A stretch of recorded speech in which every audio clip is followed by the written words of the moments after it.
Barnes and Leslie, we are your Morning X. Looking for people, if this has happened to you before, we'd love to talk to you and include you in a segment. Have you ever received bad news at a major event? So the example I used yesterday was a friend of mine at the national championship, Georgia's, a couple of years ago.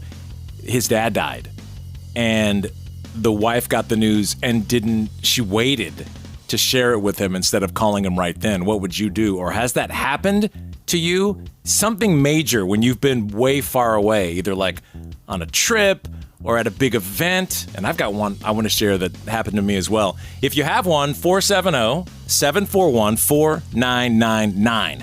We have the ticket window about to open around 7:40 with Kings of Leon tickets. But right now we have Sleaze, presented by McDonald's. Best part about working at McDonald's is the people. Sad news to start Celebrity Sleaze. James Earl Jones, beloved actor, in roles like Field of Dreams, The Lion King, Star Wars, the voice of Darth Vader, has died at the age of 93. Nicely surrounded by his family, of course. A cause of death was not immediately released. He was an EGOT, man. He got all the awards. Unbelievable, right? This is CNN. Emmys, Golden Globes, Tonys, Grammys. Oscar. Yes, Oscar. Kennedy Center honors. The list goes on and on. Sad. Also, this just revealed Patti Scialfa, Bruce's wife, Springsteen's wife, reveals a blood cancer diagnosis. Now, I guess she addressed it in that documentary, Road Diaries, Bruce Springsteen and the E Street Band, that premiered Sunday night at the Toronto Film Festival. But she was diagnosed in 2018, and that she said it affects my immune system. That's why I don't always go out on the road. So that's why sometimes on tour, you don't see her. She goes, I come to a show or two and I can sing a few songs on stage. That's been a treat. That's the new normal for me right now, and I'm okay with that. Ugh. Well, after 4 years of prison, he's back. Yeah, Billy McFarland, 7 months out from Fyre Fest 2.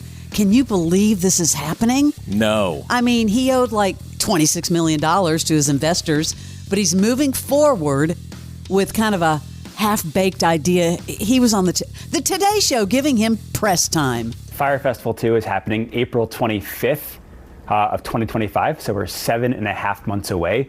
We have a private island off the coast of Mexico in the Caribbean. McFarland says the difference this time around will be using existing infrastructure, including hotels and restaurants, and a production company to handle all the logistics. Have the conversations at least begun with any musical acts? We haven't booked any talent for Fyre 2. It's not going to be just music. For example, Karate Combat, we're in talks with them to set up a pit to have live fights at Fyre Festival 2. McFarland says he's already sold 100 tickets at $500 a piece, and packages will go on sale ranging from $1,400 to $1.1 million. Right. What do you get for $1.1 million? Yeah, so you will be on a boat. You'll be scuba diving with me. You'll be bouncing around to other islands and other countries on small planes.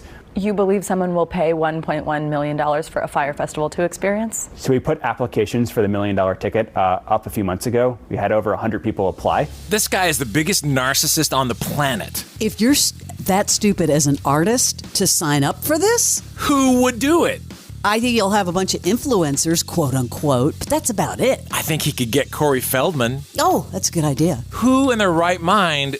It's 7 months out. There are no bands. And why are people buying tickets? 100 people have bought tickets. Do you think they're buying tickets just to see the train wreck again? They want to be part of the train wreck? Part of a pop culture moment. That is just, if you gave that person, if you're one of the 100, we would love to meet you. Yeah. That bought this ticket.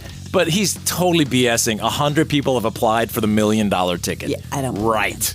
Do not believe him for a second. On crack. Well, tomorrow night at the VMAs on MTV, they had a big announcement yesterday. Guess who's opening the show? Eminem. Wow. Eminem opening the show. You know, it was going to be tonight. They had to move it because of the presidential debate. Yeah. Barnes, I don't know if you knew about the Creative Arts Emmy Awards. That's the pre-Emmy Awards. Did you know about those? So those are the ones they bury off of TV? Yeah, it's this past weekend, Saturday and Sunday, among the winners in 99 categories. Beckham for that documentary or nonfiction series. Jeopardy! Won for game show. Pat Sajak won. That was his first since 1998 as a host. Alan Cumming for The Traitors. That ended RuPaul's 8-year winning streak for reality competition host. And Shark Tank regaining the title for structured reality program after a 6-year streak by Queer Eye. And then at the edited version of the ceremonies, they're going to play those September 14th if you want to watch on FXX and streaming on Hulu. Wait, so they did the whole before part that far in advance, and then the ones this weekend, right, are live? Yeah.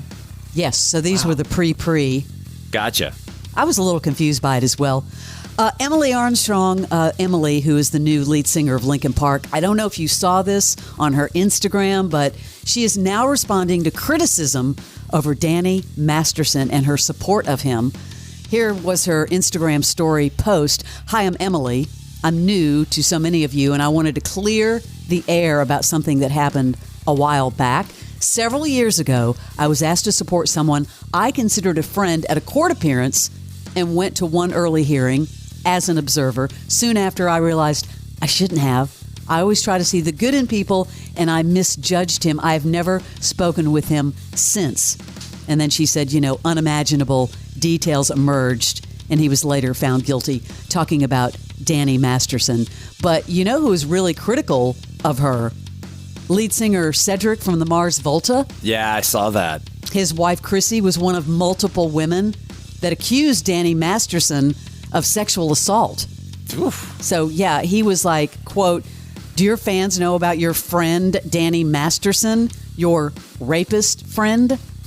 Anyway, he went on and on about her, of course, ties to Scientology, but that immediately came out after it was announced that she's the new lead singer of Linkin Park. They lit her up fast. I am surprised that news didn't get it. It got out early that day. I saw it on boards about her.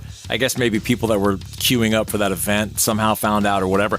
But he'd been working with her in Linkin Park, working on stuff for like 2 years. I know. Getting together and jamming and doing all. I'm surprised it didn't get out. I do like her voice. I just think it's a weird puzzle piece for me. It was announced that Kendrick Lamar is playing the halftime show at the Super Bowl, February 9th. Caesars Superdome in New Orleans, airing on Fox.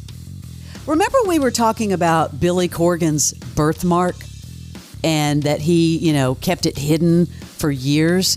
Well, now he's on Instagram publicly talking about this and kind of what he went through as a child. So having grown up, born in 1967, never in a million years was I told that something like this was beautiful or could be additive to who I was. I've been asked thousands of times, and oftentimes very rudely, do you have a disease? Are you a burn victim?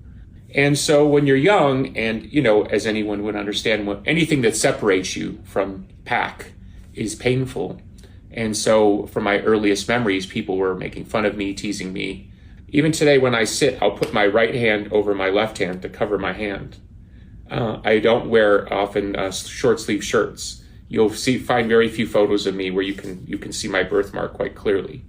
I remember getting a crush on someone when I was like 15 years old, and I would literally hide my birthmark, hoping they would like me before they would know I had a birthmark, because as far as I was concerned, the birthmark was disqualifying them. I think a lot of his creative juices probably came from some of that on the inside. You know what I mean? It's amazing that he kept that a secret sort of all of these years and hid it. That's your Celebrity Sleaze.